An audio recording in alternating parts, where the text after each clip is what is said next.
Hello everyone, welcome to my channel Rooftop Botanist. Today is 65th day of the plantation, and today actually I'm going to harvest from the first tomato plant.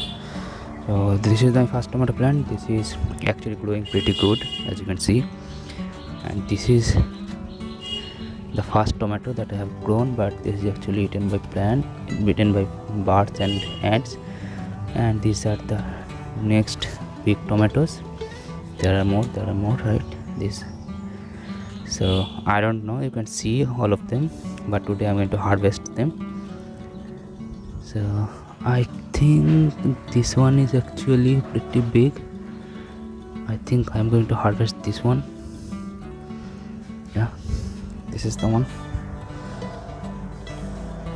And I think there is one more. Let me see this one.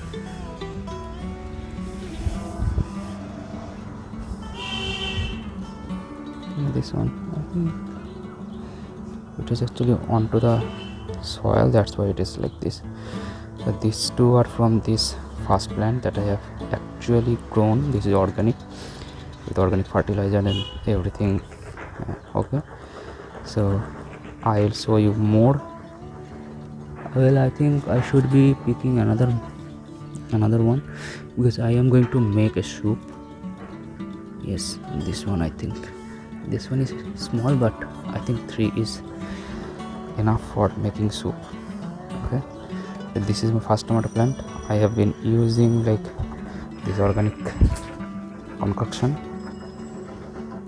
This is mustard soil solution that is fermenting for 2 weeks, and I am using it like 3 to 4 days later, and so watering it every day, because this is too sunny, you can see, and otherwise it will be dying. Okay, I will see you in the next one. This is the harvest, and you're watching Rooftop Gardening from Sonku's channel. Thank you. I'm out.